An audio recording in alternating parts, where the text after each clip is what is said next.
ഓം ഗുരുർബ്രഹ്മാ ഗുരുർവിഷ്ണു ഗുരുർദേവോ മഹേശ്വരഃ ഗുരു സാക്ഷാത് പരം ബ്രഹ്മ തസ്മൈ ശ്രീ ഗുരവേ നമഃ. ഓം സദാശിവസമാരംഭാം ശങ്കരാചാര്യമധ്യമാം അസ്മദാചാര്യപര്യന്താം വന്ദേ ഗുരുപരമ്പരാം.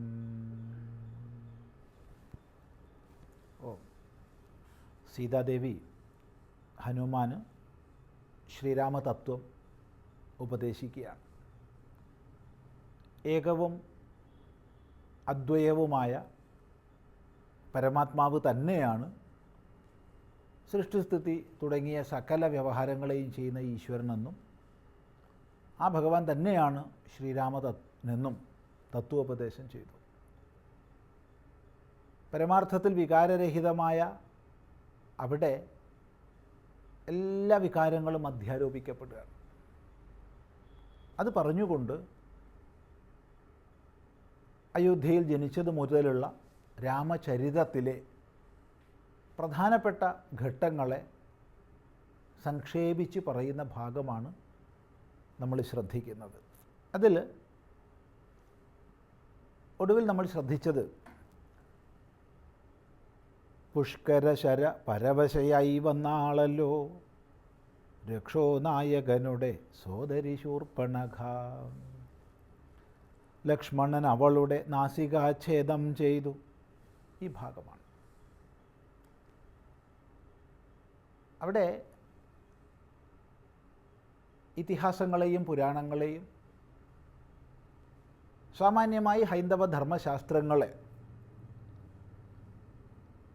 യാതൊരു അറിവോ അടിസ്ഥാന ബോധമോ ഇല്ലാതെ നിന്ദിക്കാൻ, വിമർശിക്കാൻ, ഇന്നത്തെ കാലഗതിയിൽ വികലമായ ഒരു ദൃഷ്ടിയിലൂടെ അവതരിപ്പിക്കാൻ വിവിധ കോണുകളിൽ നിന്ന് നിരന്തര പരിശ്രമം നടക്കുന്ന ഒരു സ്ഥിതിവിശേഷമുണ്ട്. ആ കൂട്ടത്തിൽ വളരെ ചൂണ്ടിക്കാണിക്കപ്പെടുന്ന ഒരു സന്ദർഭമാണ് ശൂർപ്പണഖയുടെ നാസികാച്ഛേദം എന്നുള്ളത്. അവിടെ പലപ്പോഴും നമ്മൾ സമൂഹത്തിൽ പറഞ്ഞു കേൾക്കുന്നത് ശൂർപ്പണഖ എന്ത് തെറ്റ് ചെയ്തു? ഒരു തെറ്റും ചെയ്യാത്ത ശൂർപ്പണഖ ഏകാന്തത്തിൽ സുന്ദരന്മാരായ യുവകോമളന്മാരെ കണ്ടാൽ അവരോടൊരു അനുരാഗം തോന്നുക എന്നുള്ളത് സ്ത്രീ സഹജമാണ്. ഏകാന്തത്തിൽ സുന്ദരിയായൊരു സ്ത്രീയെ കാണുമ്പോൾ അവളോട് അനുരാഗം തോന്നുക എന്നുള്ളത് പുരുഷ സഹജമാണ്. ഈ സഹജമായ വാസനയാൽ പ്രചോദിതയായി ശൂർപ്പണഖ പ്രേമാഭ്യർത്ഥന നടത്തി. അതിലെന്താണ് തെറ്റുള്ളത്? എന്നിരിക്കെ അത് ചെയ്തതിൻ്റെ പേരിൽ ശൂർപ്പണഖയുടെ മൂക്ക് മുറിച്ചു കളഞ്ഞു. ഇത് അക്രമമാണ്. ഇത് സ്ത്രീ വിരുദ്ധതയുടെ ഉത്തമ ദൃഷ്ടാന്തമാണ്. ഇപ്രകാരം സ്ത്രീപക്ഷവാദികളെന്ന് സ്വയം അഭിമാനിക്കുന്ന പലരും രാമായണത്തെ നിന്ദിച്ചുകൊണ്ട് പറയുന്നത് നമ്മൾ കേൾക്കുന്നുണ്ട്. ഇവിടെ നമ്മൾ മനസ്സിലാക്കേണ്ടത്, നമ്മളിപ്പോൾ വായിക്കുന്ന സന്ദർഭത്തിൽ അത് വിസ്തൃതമാകുന്നില്ലെങ്കിൽ പോലും ആ ഒരു സൂചന എടുത്തു പറയപ്പെട്ട സ്ഥിതിക്ക് മനസ്സിലാക്കേണ്ടുന്നത്,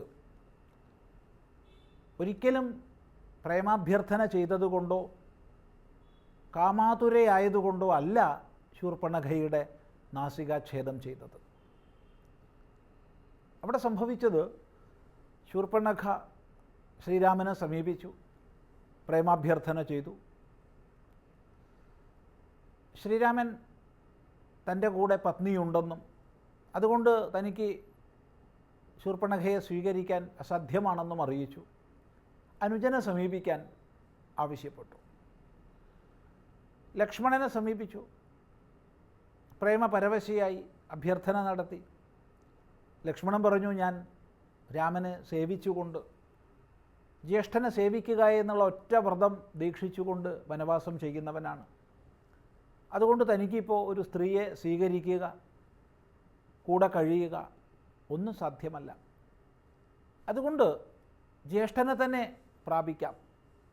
അവിടെ ശ്രീരാമൻ പറഞ്ഞതിലോ ലക്ഷ്മണൻ പറഞ്ഞതിലോ ശൂർപ്പണഖ ചെയ്തതിലോ ഒരു തെറ്റും നമുക്ക് കാണാൻ വയ്യ. തുടർന്ന് ശൂർപ്പണഖ വീണ്ടും രാമനരികിലേക്ക് വരുന്നു, രാമനോട് പ്രേമാഭ്യർത്ഥന നടത്തുന്നു. അവിടെയും തെറ്റ് പറയാൻ നമുക്ക് സാധ്യമല്ല. ശൂർപ്പണഖയിലൊരു തെറ്റുമില്ല. എന്നാൽ ഇത്രയും സന്ദർഭം കഴിഞ്ഞപ്പോൾ തന്നെ അവർ സ്വീകരിക്കാത്തത് ഈ ദുഷ്ടയായ സ്ത്രീ ഉള്ളത് കൊണ്ടാണ് എന്ന് മനസ്സിലാക്കി സീതാദേവിയെ ഹിംസിക്കാൻ വേണ്ടി ശൂർപ്പണഖ ഒരുങ്ങുകയാണ്. ദംഷ്ട്രങ്ങളും നഖങ്ങളുമൊക്കെ വിടർത്തിക്കൊണ്ട് സീതാദേവിയുടെ നേർക്ക് ചാടി അടുക്കുകയാണ് ശൂർപ്പണഖ. ഇത് കണ്ടാൽ രാമന് വെറുതെ ഇരിക്കാൻ പറ്റില്ല.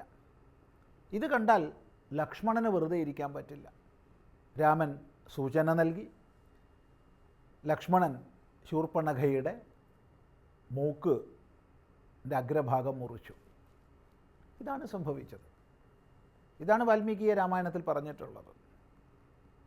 ഇതാണ് ഇതര രാമായണങ്ങൾ അനുവാദം ചെയ്തിട്ടുള്ളത്. ഒരു തെറ്റും ചെയ്യാത്ത സീതയെ യാതൊരു അടിസ്ഥാനവുമില്ലാതെ ആക്രമിക്കാനൊരുങ്ങിയ രാക്ഷസീയ വൃത്തി, ആ രാക്ഷസീയ വൃത്തിയെയാണ് നാസികാച്ഛേദം ചെയ്തുകൊണ്ട് ശ്രീരാമനും ലക്ഷ്മണനും ശിക്ഷിച്ചത്. അതുകൊണ്ട് സ്ത്രീപക്ഷവാദികളെന്ന് പറഞ്ഞുകൊണ്ട് സനാതന ധർമ്മശാസ്ത്രങ്ങളെ തെറ്റിദ്ധരിപ്പിക്കാൻ, ദുർവ്യാഖ്യാനം ചെയ്യാൻ ശ്രമിക്കുന്നവർ ആദ്യം ഒന്ന് വായിക്കുകയെങ്കിലും ചെയ്യണം. എന്താണ് അവിടെ പ്രതിപാദിക്കപ്പെട്ടതെന്ന് പഠിക്കുകയെങ്കിലും ചെയ്യണം. എന്നിട്ട് വേണം അസത്യപ്രചരണം ചെയ്യാനെന്നുള്ളത് നമ്മളേവരും മനസ്സിലാക്കേണ്ടതാണ്. സൂചിപ്പിക്കട്ടെ, ഒരു കളിയെക്കുറിച്ച് വിധി നിർണയം ചെയ്യാൻ അഥവാ റഫറിയായി നിൽക്കാൻ കളിക്കാരനേക്കാൾ കൂടുതൽ അയാൾക്ക് അറിയണം. ഒരു സാഹിത്യ ഗ്രന്ഥം നിരൂപണം ചെയ്യണമെങ്കിൽ സാഹിത്യകാരനേക്കാൾ അതിൽ വിവരമുള്ളവനായിരിക്കണം നിരൂപകൻ. അതുകൊണ്ട് നിന്ദിക്കാം, വിമർശിക്കാം, അതിനെല്ലാമുള്ള സ്വാതന്ത്ര്യം എല്ലാവർക്കും ഉണ്ട്. പക്ഷേ പഠിച്ച ശേഷമായിരിക്കണം എന്നുള്ളൊരു സാമാന്യ മര്യാദ നമ്മൾ അവലംബിക്കുന്നില്ലെങ്കിൽ തത്കാലം സമൂഹത്തിലൊരു വിഹ്വലത ഉണ്ടാക്കിയെടുക്കാൻ സാധിച്ചേക്കാം. പക്ഷേ സ്വയം നിന്ദ്യരായി തീരുക മാത്രമേയുള്ളൂ ഇപ്രകാരം അസത്യപ്രചരണം ചെയ്യുന്നതിലൂടെ എന്ന് ഇങ്ങനെയുള്ള ദുർവ്യാഖ്യാനങ്ങൾ ചെയ്യുന്നവർ ഓർമ്മിച്ചാൽ നന്ന്. അതുകൊണ്ട് ഇത്തരം വിഷയങ്ങളെക്കുറിച്ച് ശരിയായൊരു കാഴ്ചപ്പാട് നമ്മൾ ആർജിച്ചെടുക്കണം എന്നുകൂടി സാന്ദർഭികമായി പറയട്ടെ. അങ്ങനെ ശൂർപ്പണഖയുടെ നാസികാച്ഛേദം കഴിഞ്ഞു. ആ സമയത്ത് ഉന്നതനായ ഖരൻ കോപിച്ചു യുദ്ധത്തിനായി വന്നിതു 14 സഹസ്രം പടയോടും. കൊന്നിതു 3.25 നാഴിക കൊണ്ടു തന്നെ പിന്നെ ശൂർപ്പണഖ പോയി രാവണനോടു ചൊന്നാൾ. ഇവിടെ